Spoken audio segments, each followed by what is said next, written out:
All right, sports fans, how's everybody out there doing? William Martin coming at you one more time here on YouTube with another edition of the 300 Pounds of Sports Knowledge Podcast.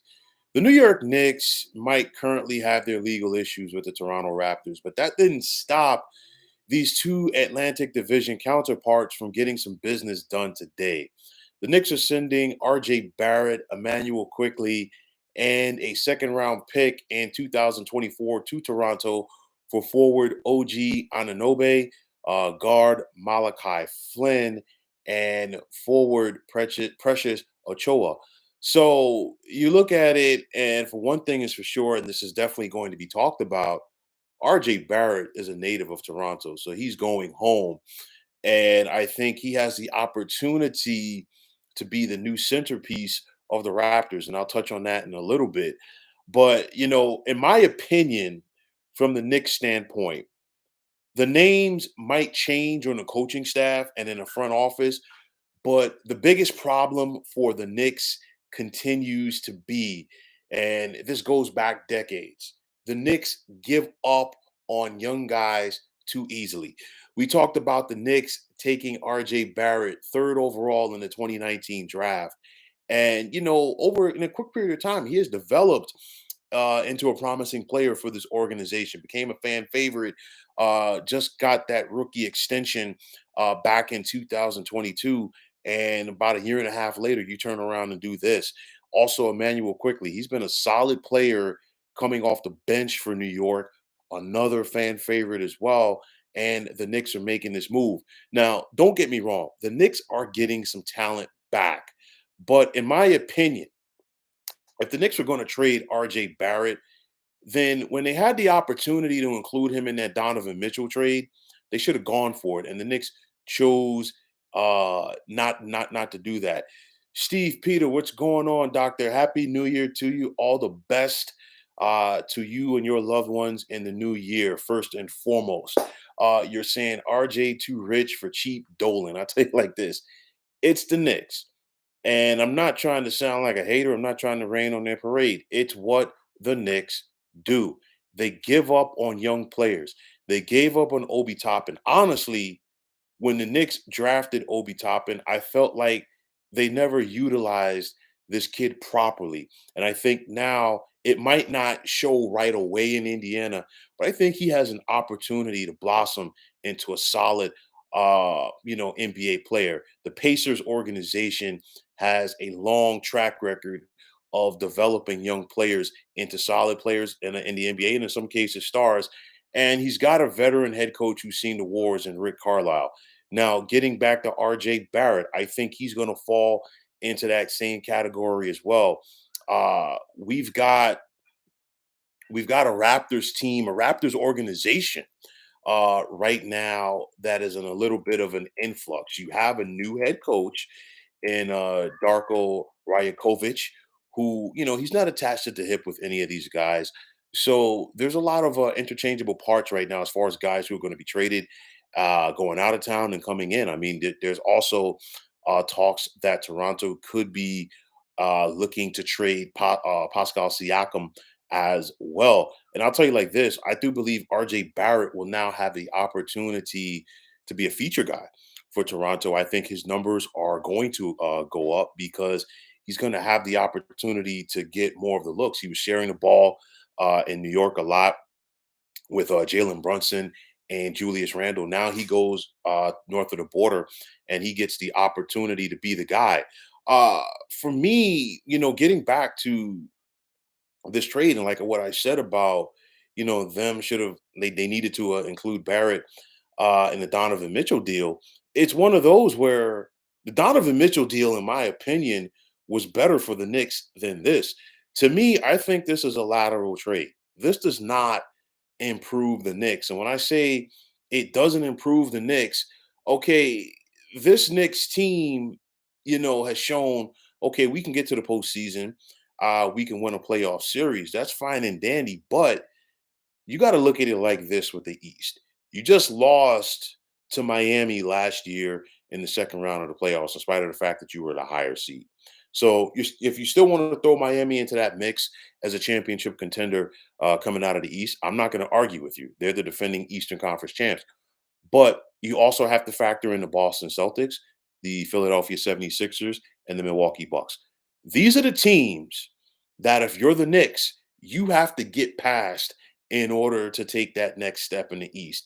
Does this trade make the Knicks comparable to those teams on that level? Absolutely not. So again, if you're the Knicks, if you're going to go out there and make moves, you have to figure out, okay, how can we get past those teams?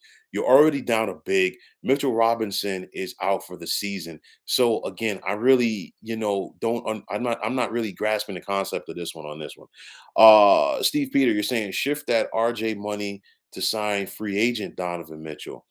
Okay, that might be a little bit different, but then you got Donovan Mitchell and Jalen Brunson. So it's one of those where, to me, it's kind of a catch-22. I'll say this: I'm going to ruffle some feathers with what I'm about to say. Some people are also going to agree with me, but the Knicks got rid of the wrong guy. If the Knicks were going to trade somebody, the Knicks should have traded Julius Randle and not RJ Barrett, in my opinion. Julius Randle is a guy who's a classic tweener. Um, He's a little bit too small, in my opinion, for the power forward, and a little bit too big for small forward. And on top of that, Julius Randle is a guy that is better served playing 15 feet and in to the basket. A guy like Jalen Brunson at point guard will get him the ball closer. But too often, I think Julius Randle falls in love with being a perimeter player. And that hurts the Knicks, in my opinion, more than it helps them. But, getting back to this trade, I really don't see this as a trade that improves the Knicks. I think long term, it's going to help the Raptors. I really do because I think RJ Barrett, if he can get over the shock and more than likely some hurt from being traded. I think he can do some solid things for the Toronto Raptors.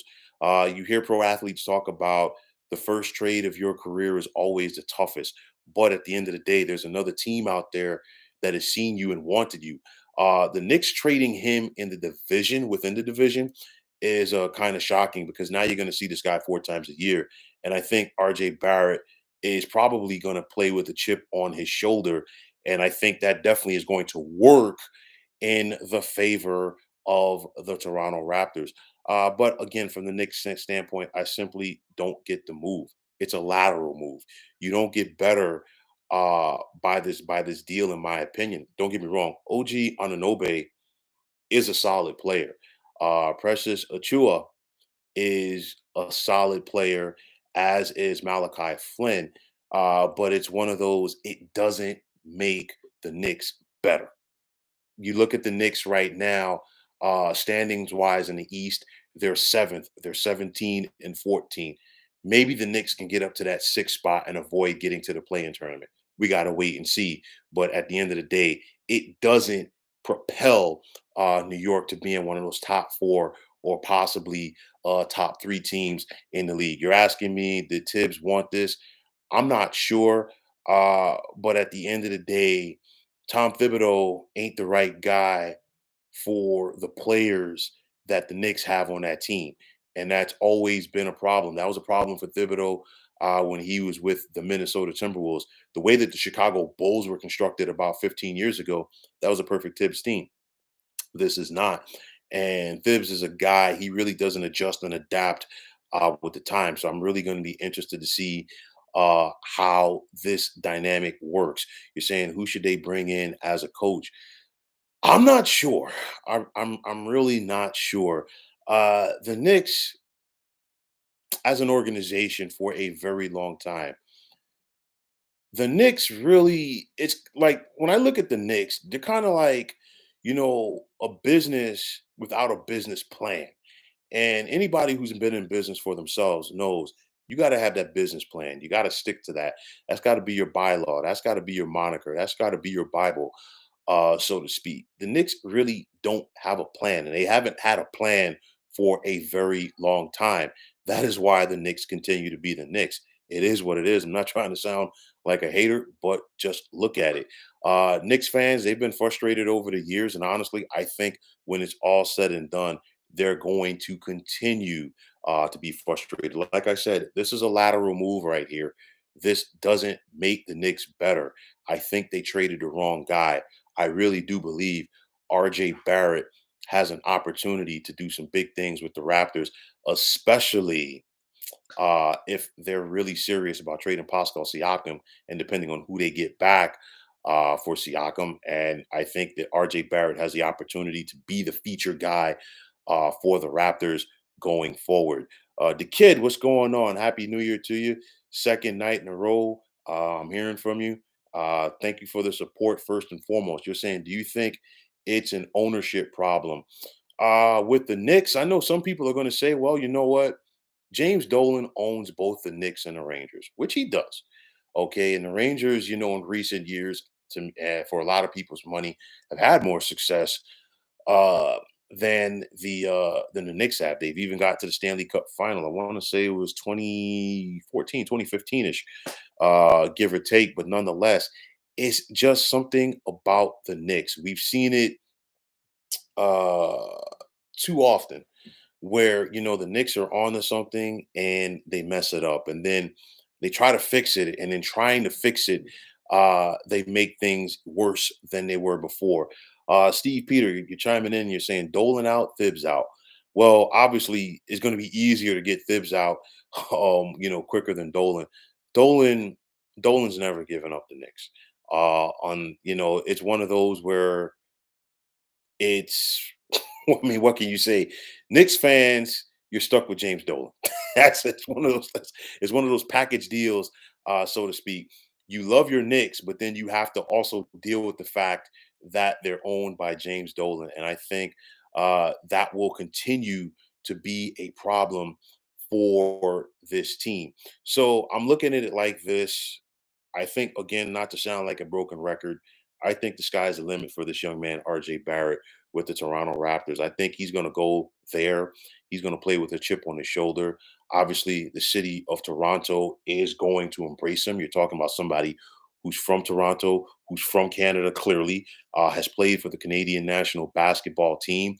And I think he's going to be ready to roll. But for the Knicks, it's just another one of those head scratching moves. And it's not the best way for them to end the year of 2023 as they prepare to go into 2024. Knick fans, I don't know how you feel about this. I'm not a Knick fan, but I'll tell you like this: this is a head scratcher. I simply don't get it. And at the end of the day, the Knicks just continue to be the Knicks. So, folks, that's going to wrap it up. And as always, I want to take this time out to thank all of you for tuning into the 300 Pounds of Sports Knowledge podcast here on YouTube. I want to take this time out to thank all of you fine folks out there for tuning in. And if you haven't already, please feel free to subscribe to this channel. Now, if you're on the X, formerly known as Twitter, please feel free to follow me at 300 Pounds of Sports. And like I always say, if you follow me, it'll be my pleasure to follow you right back. There's also the sports discussion group on Facebook at the Sports Depot 365 that you can check it out. Drop a line and be a part of one of the better sports debating sites going on social media. Steve Peter, once again, as always, my man, I always appreciate you chiming in. I always appreciate the support. And once again, a happy and healthy 2024 to you and yours. The kid, thank you for chiming in. Um, I saw the Yankee logo once again. I asked you about that. Last night. So definitely, when baseball time comes around, I got plenty to talk about, and I definitely look forward to interacting with you in 2024 as well. So, folks, that's going to wrap it up. Thanks once again for tuning in to the 300 Pounds of Sports Knowledge podcast here on YouTube. As always, I'm William Martin, and I'm signing off, saying thanks, take care, have a wonderful day, and be well, everybody.